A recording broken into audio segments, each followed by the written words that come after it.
So this is the interior to the new 2024 Corolla Nightshade Edition all-wheel drive hybrid. It's a mouthful, but this is pretty much the car on at the moment. I'm at the dealership and I'm rolling out. It's raining today, and so really got to test out this all-wheel drive. It's an electrical all-wheel drive, so it's gonna turn on when you're driving, and when it senses low traction, it'll engage the rear wheels. But other than that, it's just a full front wheel drive car. 98 horsepower in the front, 40 horsepower in the rear when it turns on. So not a lot of power, but it's supposed to have a little bit more power when you start driving and you need that traction. When you accelerate, when you're in sport mode, etc. So just going into the drive, I'm going to pull out and we'll record again when we're on the road. So I'm pulling out of the dealership. It's really quiet. So far so good. So a few things to note about the Corolla when driving. You have the 8-inch display in the center here, and has wireless CarPlay built in. You can see another new Prius on the side there. And it has some power. I'm putting a little power on the accelerator. I could feel a little bit more traction than front wheel drive. Not sure if it's actually turning on, but as a new car, I used to drive the 2024 Corolla and it feels a lot more stable just off the bat. And I'll talk to you guys when we're on the freeway. So we're accelerating from 0 to 60 to jump on the freeway. Getting cut off by a Safeway truck. However, it's also raining today, but I felt a pretty good amount of jump or boost or power just kind of coming from the engine, and so it accelerates quite nicely. One thing to know is, like, as a hybrid, when you're driving and you get to a stop, you hear the engine when you're kind of on this freeway right now, but when you stop, it'll turn off. It'll get real quiet, and that's just kind of a hybrid motor, and just the way it works compared to the gasoline. Hybrid drivers probably more familiar with this. This is new to me because I've been driving gasoline cars for quite some time, and so it's much different. Driving still, I'll show you guys again an overview of the interior as well as exterior when we get home. Right now I'm gonna just keep driving, but so far so good. Liking what we have so far. This is just a little quick video before we get home, but I'm right on sport mode. So again, the Corolla has 3 modes that you could switch right over here. Eco, save some gas. Normal, in sport. So now we're on sport and we have a little distance in front of us. So putting our foot directly on the gas, just kind of slamming it down, you can see that the tachometer just kind of climbs. It's a little lighter, it climbs a lot faster. So it just has a little bit more torque in sport mode in comparison to normal and eco, where you're putting your foot on the floor and it's working a little harder to get a little faster, but that's just to save gas. But sport mode in the 2024 Corolla Hybrid SE is pretty good, I would say. Very torquey, enough to maneuver and get you around the freeways, accelerate around a corner, or just kind of like a free straightaway just to build some momentum there. So while we're here, we're on sport mode again. What's interesting about this is it has a little speedometer or speed limit marker here on the side. So the Toyota can actually sense the speed marker on the road, capture it, and tell you if you're kind of going the speed limit, or just kind of letting you know what the speed limit on the road based on what it saw. It's pretty nifty. Obviously you can see here sport mode is in red, so it has a little bit more power to kind of lost a little connection there, but it has a little power to accelerate. And if you switch modes, normal's in blue, eco's in green, I'll quickly show you guys what that looks like. So if I switch it to this, it asks me which drive mode. I'm in normal, so it's in green. Switch back down, it's in eco. So that gives you a little overview of what driving with the Corolla is like before I pull into the garage, just to show you guys what it looks like.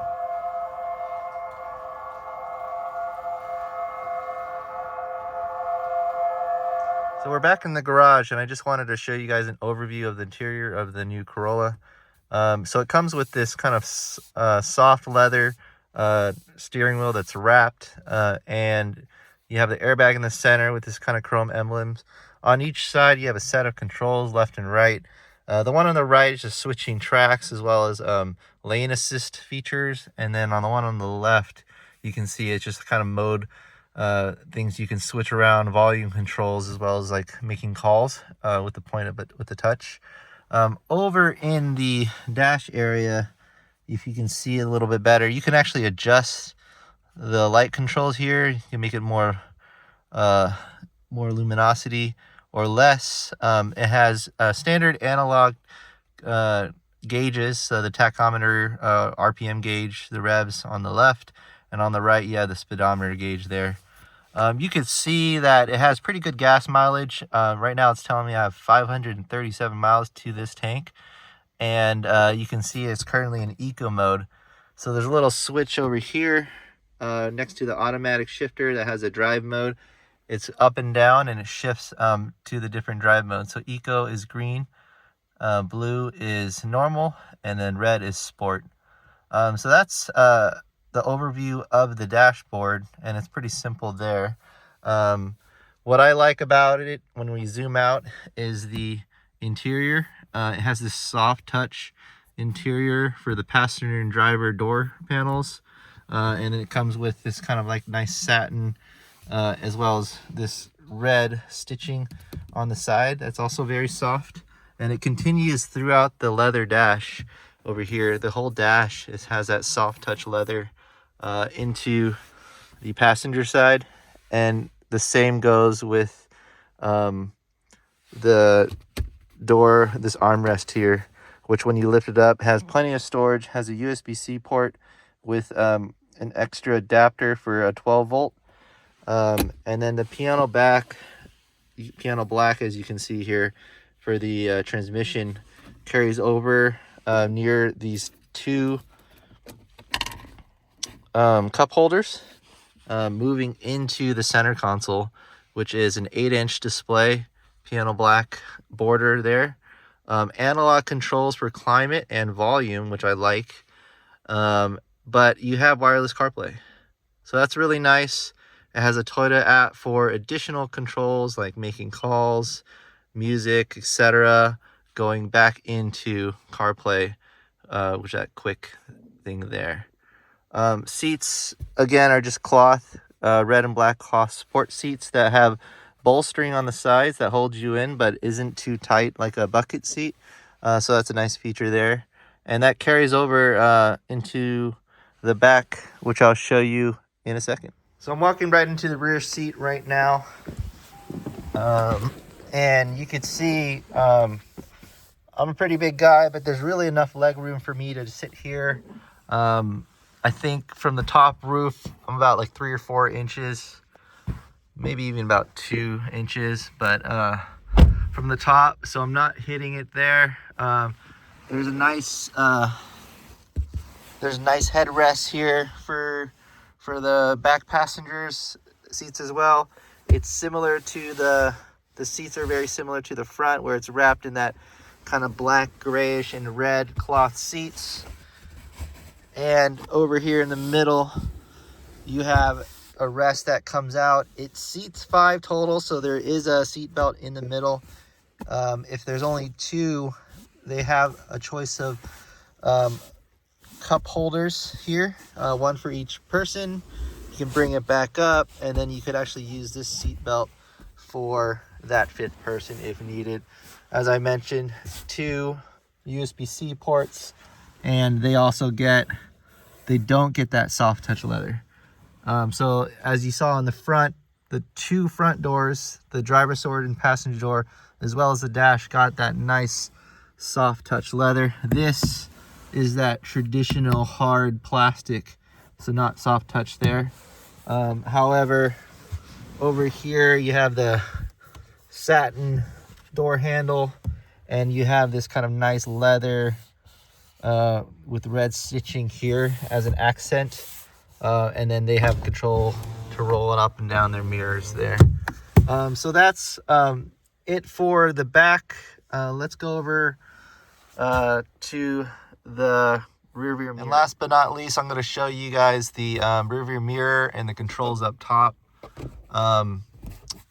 Standard window visors for the passenger. What's nice about it is when you open up the mirror, light turns on. Really nice feature there. Same for the driver's side. Open it up, it turns on. Right in the middle here, you have your door lights. You can turn it off manually, turn it on and off manually on each side. You have a door lever, so if I quickly open the door, it doesn't turn on. However, if I press on this door button, open it up, the light turns on. So you can have it do that. You can also have it just turn all at the same time with that little center button there. So that's really nice. It kind of tells you up here about the airbags, and there's an SOS kind of calling system. The new Toyota features, it has kind of like a remote app-based lock, unlock, climate control, as well as like emergency assistance. And that comes as a subscription with your car. So that's something to know about.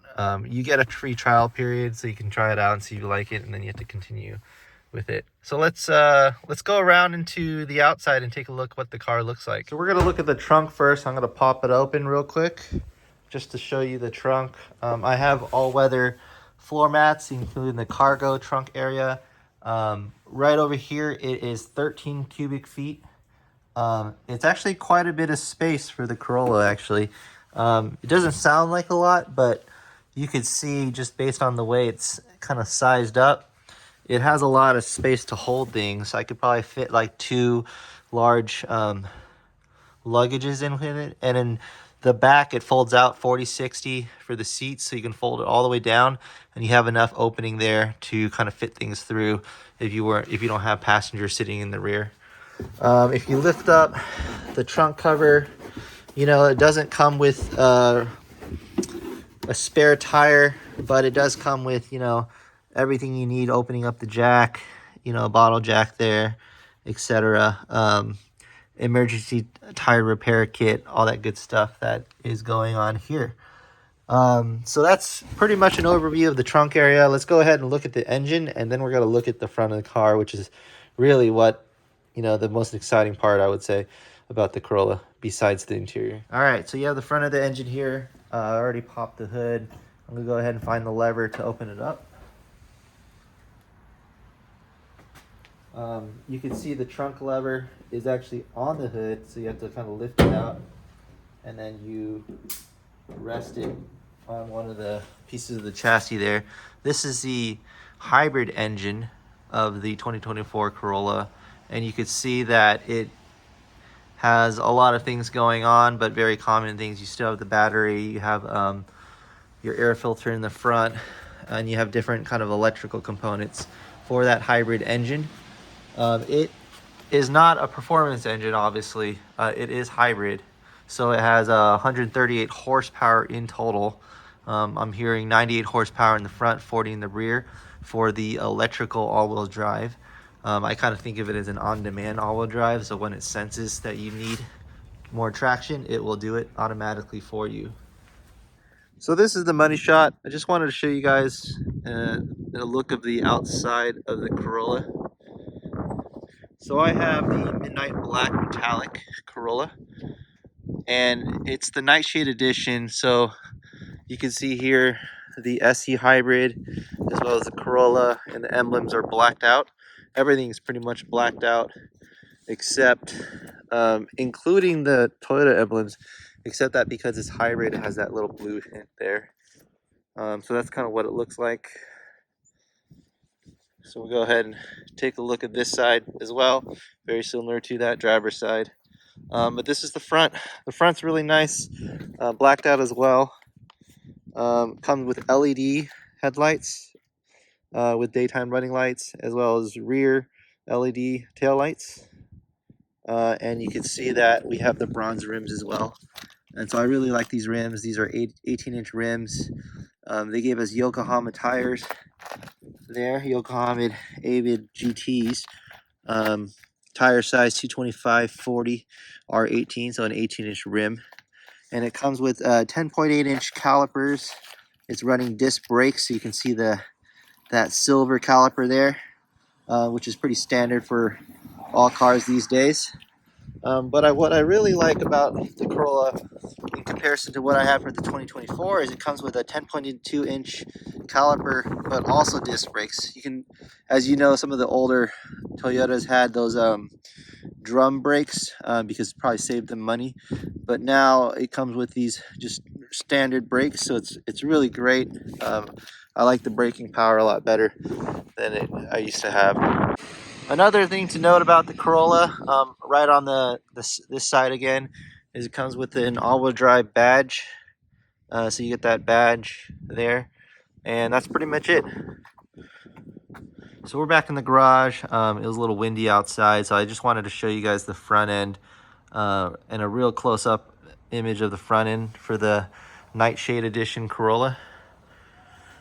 I got in the black, but it also comes in ice cap white as well as classic silver metallic, which would show off the blacked out emblems more. But this is pretty much a blacked out version of the Corolla that I got. Looks really great with the bronze rims, and I'm liking it so far.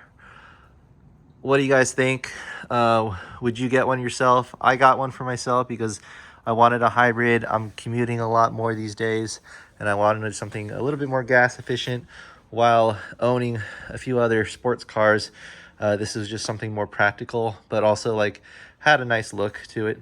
This concludes my review as well as my first drive experience with the Corolla. Really liking it so far. Excited to just kind of keep driving it and just give you more thoughts.